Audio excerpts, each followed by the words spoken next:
Assalamualaikum warahmatullahi wabarakatuh. Alhamdulillah, video kali ini akan mencoba perjelah padum-padum boh perkara yang jid ke mumang sidro ateis keturunan Aceh. Jadi ternyata di Aceh nacid yang ateis, yang gurung yang hana patih ke agama, hana patih ke Tuhan, dan hana patih ke Nabi. Coba rakan-rakan lun Bandung segolom ta lanjut tentang apa yang akan tuan sampaikan nanti lebih hebat taci dengar le video sidro ateis keturunan Aceh nyan, mungkin tinggal beliau di luar Nanggro supaya bejit ke salah mufhum ujung atau jit lah mangat muho uram ngan ujung. Jadi taci dengar le selapih pu yang disampaikan dia bergelantunya biar salah-salah ujung tu.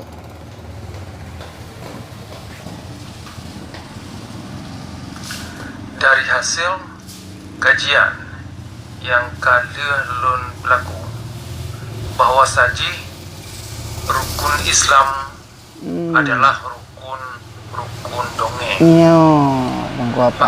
Maka karena setiap rukunnya ibadat yang terberlaku dalam atau melalui rukun Islamnya hanya membuahkan hasil yang faktual dan hanya bisa difaktualkan, sehingga abe umum, abe harta, abe tenaga, abe mana kemarau dan pulau, dosa mentang hanya 4 ujung, penampun pun hana belaan tak pegah kondisi jannah bagi ban. Okey. Ya bahasa Aceh yang sampaikan berarti tadi puayu nya urang Aceh. Mungkin tinggal di luar Nanggro dan kadang emang ideh pihana pajak but ada 4 Nanggro tuh le tinggal yang Nanggro yang hana agama bisa jid ke murtad, bisa jid ke urang yang hana le agama ngan agama kitanya, agama Islam. Jadi aso video yang lun tuan simak segolom lun tuan jauh apa yang beliau permasalahkan.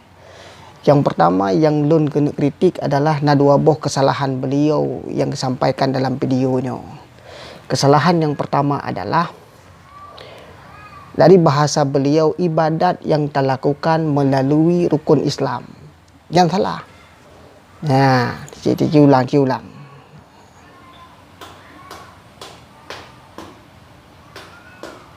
Setiap rukunnya ibadat yang terberlaku dalam atau melalui rukun Islamnya hanya membuahkan hasil yang faktual. Ya, kesalahan. Itu salah besar. Ibadat yang dilakukan melalui rukun Islam salah. Pakon salah. Karena setiap ibadah yang dilakukan adalah melalui cara dan metode. Sedangkan rukun Islamnya kan cara dan metode. Tapi rukun Islamnya adalah satu subjek atau klausa yang tengah terbicarakan atau jih yang dilakukan melalui cara-cara dan metode. Jadi metode la elah yang inti ibadah. Ini menurut bahasa beliau watai tanda pupuk ibadah yang dilakukan melalui ibadah. Katalah. Karena syahadat ibadah, sembahyang ibadah, puasa ibadah, zakat ibadah, haji ibadah. Jadi ibadahnya yang dilakukan melalui metode-metode. Nah, jadi salat itu adalah subjek dan objeknya adalah kehasilan daripada salat. Merumpuk objek jih apabila metode yang dilakukan betul lagi anjuran dan peraturan yang berlaku. Maka beliaunya melakukan kesalahan yang pertama. Maka segolong merumpuk hasil dari kajian yang beliau pegah adalah sebuah kajian. Mungkin part kadang kajian yang tengah tutuh kadang lu di dalam pikiran ka kajian pun kon kasalah, maka ham rempok ini. Kesalahan yang kedua. Kesalahan yang kedua beliau adalah beliau melakukan kajian pada kenyataan, pada bentuk sesuatu yang bisa dicapai dengan panca indera. Contoh, melakukan kajian tentang salat, tentang rukun Islam. syahadat, salat, zakat itu bisa dicapai dengan panca indera. Maka menyerta pegat kajian pada sesuatu yang bisa dicapai dengan panca indera, maka kehasilan jih pun bersesuatu yang bisa dicapai dengan panca indera. Tak pegat kejadian, tak pegat kajian atau penelitian perkara yang bisa dicapai dengan panca indera. Tanak minta kehasilan jih sesuatu yang gaib, yang handuh dengan mata, hajut amat ngenjaro, nyaham rempak. Karena bicara pahala, bicara puasa ini sesuatu yang gaib. Tak pegat kajian untuk tak minta tanya, pandai merempok. Maka yang sampai stresnya apa agamnya ham merempok. Jadi kebancit pegat satu penelitian tentang salat, objek kehasilan jih putra. Nanti yang akan lum bahas nanti. Pukul betul rukun sembahyangnya hanya sebatas dongeng dan mitos belaka tanpa bisa difaktualkan, haik dapat tanggung jawab hana kehasilan sapu pi nya yang akan lentuan jawab tentang pu yang permasalahkan le abu gilantunya. Maka manusianya memacam bago. Kadang-kadang yang stres lagi apa agamnya, yang warah untuk lagi luntuan menan lah pegah haju. Maka dalam videonya luntuan hana lun jelaskan apa yang permasalahkan le abu gelantunya melalui hukum dan dalil-dalil syariat agama. Pakon karena le agamnya memang hanai patih bicara Al-Quran dan bicara hadis.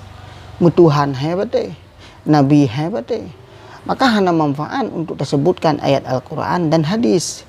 Itu sebabnya kalinya jawaban long tidak merujuk kepada dalil-dalil Al-Quran, tidak merujuk kepada dalil-dalil hadis, karena memang yang disampaikan hana manfaat ke beliau. Maka dalam videonya pembahasan yang luntuan sampaikan dengan cara berpikir secara mendalam, menggunakan cara kerja psikologi dalam membentuk kepribadian muslim, pekehna kehasilan daripada setiap pilar-pilar rukun Islam yang dipermasalahkan dia gelantunya bahwa memang hana hasil sapu pi. Abe pempeng, abe mana-mana, abe lampu-lampu beblot abedah tak jauh haji.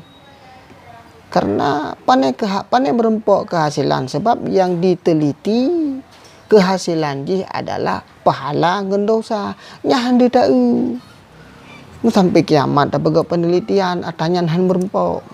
Iji pegat penelitian. Punya subjek jih bisa dicapai dengan panca indera, maka objek jih pun kehasilan harus sesuatu yang bisa dicapai dengan panca indera. Jadi lentuan akan sampaikannya. Mudah-mudahan jid ke bahan renungan kepada rakan-rakan yang lain menyona urung yang permasalahkan tentangnya. Nyo jid pakai kejawaban. Jadi jawaban yang akan long sampaikannya adalah bit-bit hasil kajian yang paling ilmiah. Kon lagi hasil kajian apa rabonya? Nyo hasil kajian penelitian betul-betul ilmiah. Maka setiap pilar rukun Islam dari sa sampai limong akan luntuan pertanggungjawabkan, lunjuk sebuah bukti bahwa itu adalah faktual dan bukan sebuah mitos yang tidak bisa dibuktikan. Nah kehasilan ji. Karena rukun Islam adalah sebuah pendekatan yang nujuk oleh Allah Ta'ala ke manusia sebagai latihan dasar dalam membentuk karakter dan kepribadian muslim terutama ji, dan karakter kehidupan sosial. Rukun Islam yang pertama adalah latihan lisan, yaitu syahadat. Rukun Islam yang kedua, latihan jiwa dan raga, yaitu salat. Rukun Islam yang ketiga, latihan kepemilikan harta materi, yaitu zakat.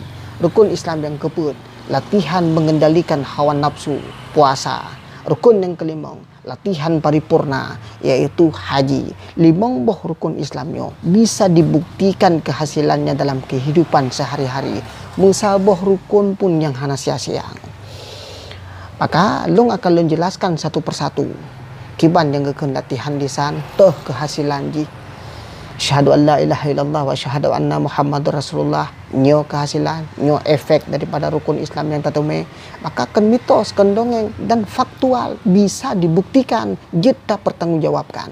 Yang kedua, sembahyang teh efek ji, teh kehasilan ji, jakut teh efek ji, teh kehasilan ji, puasa teh efek ji, teh kehasilan ji, sampai haji teh kehasilan yang bisa dicapai oleh manusia dalam kehidupan sehari-harinya. Inti jih kepada karakter pribadi muslim. Saboh-saboh kalau tuan jelaskan, mudah-mudahan jutku ilime tanyo bandum-bandum menyona ateis yang permasalahkan, saboh-saboh dijelaskan. Dan penjelasan longnya akan logika dan hidup dan mutak setiap manusia tanpa harus menyebutkan dalil-dalil syariat.